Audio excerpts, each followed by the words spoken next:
This always felt like it was coming. You could sense it in the pauses, in the careful wording, in the way spring optimism kept bumping into uncomfortable reality. And now, here we are. As the Toronto Blue Jays quietly but very deliberately ramp up their pursuit of Max Scherzer, Eric Lauer has finally said the quiet part out loud. And in doing so, he's cracked open a storyline that might define the final weeks before opening day. Not with anger, not with drama, but with a kind of weary honesty that's somehow even louder.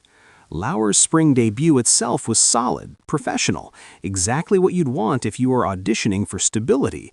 But it wasn't the pitches that sent a ripple through Jays fandom, it was the words that followed. He spoke candidly about how bouncing between roles last year hurt his standing, not his arm.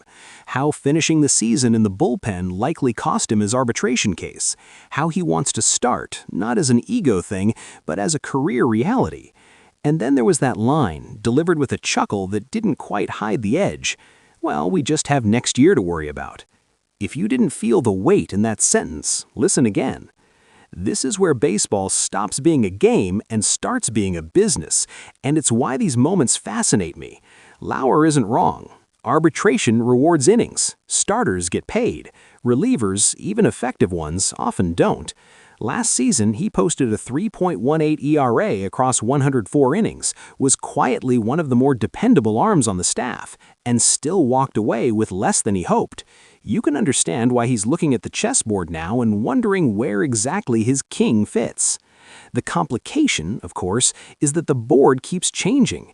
The Jays aren't chasing Scherzer for vibes. If they sign him, he's not showing up to be a depth piece. He's walking straight into the rotation, health permitting.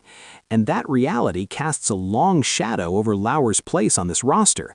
Fair or not, it's hard to escape the conclusion that one move likely triggers another. From the club's perspective, the logic is almost ruthless in its clarity. The rotation is crowded. The bullpen, especially with Jimmy Garcia's delayed readiness, suddenly feels thinner than planned. Lauer has value. He's affordable. He's proven. And if you're looking to trade from strength to fix a weakness, that profile starts to glow under the right light. This isn't personal. It's arithmetic. What makes this feel different, though, is that Lauer isn't hiding his frustration. He's not demanding out, but he's not pretending either. In baseball, players rarely say this much on the record. That alone tells you how real the tension is.